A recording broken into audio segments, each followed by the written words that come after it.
So, welcome to our second in the series of interviewing successful managers who are recruiting. And today I'm with Joe Santini from the Boca Raton office.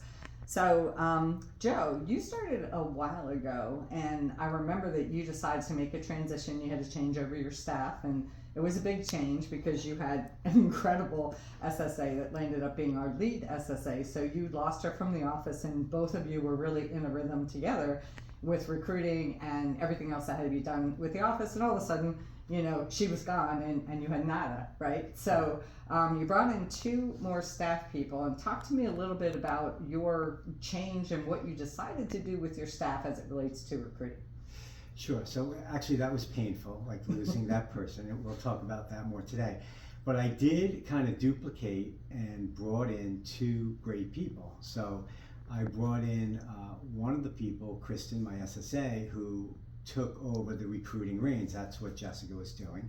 And she never recruited before, but the key was the personality, right? So we showed her how to do that, and then she took a big burden off of me because I like to hire all types of agents, right?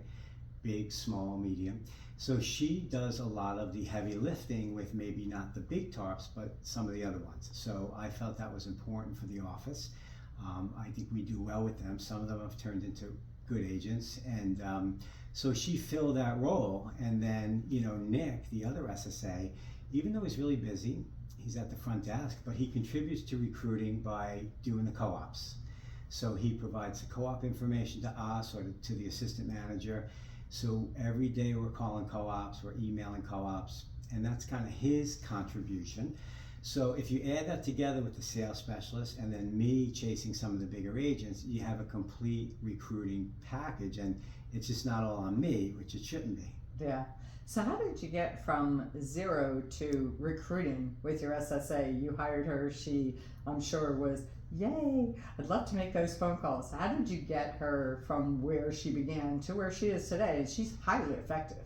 Very effective and getting better every day. Actually, she's about to get another TARP, which would be exciting. But I think with her, I just let her sit in a lot with me, and then just little coaching sessions.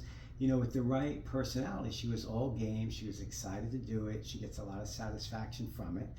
And I think just showing her a little bit at a time, letting her sit in, letting her hear, and then just letting her do it, and then making the environment so she can do it, right? So she sits in a certain spot and she has time to do it. And that's important too. I had to create the environment so she could do it. What's the environment? Explain that. So Kristen sits in her own office that has a little pocket door that opens up into the bullpen, right? So she does a tremendous amount of things every day. But when she shuts that door, then she's calling, right? So now if I have her at the front desk, it's not happening. Right?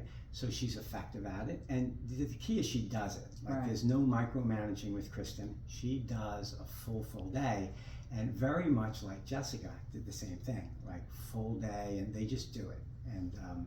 And she gets a lot of satisfaction from it, which helps. Sure. And your advice would be, if you didn't have that office, let them go someplace and find an empty office, an empty agent office. I hear that a lot from all of you, that you let that SSA leave their environment and go into an empty agent office. So that's excellent. So this one might be a little bit painful, but you've always been a great recruiter, very consistent, and your office has always come in, and then there was this little pause. A dip? Yeah, we'll call it a dip, okay? So how did you get out of the dip and get back to the Joe Santini recruiter that we all know? Right. So the dip. Well, you know what I did? I wasn't really doing much different, but I wasn't doing what was needed, right, for how things changed, right? So we found that the brokers were holding on to their agents much tighter. I mean, I used to just grab these people and boom, they were in. Now I found out that you try to get somebody, and then their broker would hold on to their ankles really tight, like they weren't letting them go. And couple that with the agents being a little afraid to move, right, because of the market. So really all I did, it really wasn't anything that I was not doing. I mean, I did make more calls. I upped the calls. And then what I also did was change my presentation and change my message to reflect really what was going on. And of course, I had to start closing a little harder. Like, you really got to close for keeps, or they're not coming. Amen. Okay. Thank you so much, Joe. You're consistently a great manager. You run a huge office, and yet you still manage to recruit effectively. So thank you so much. Thank you, everybody. We'll see you next week.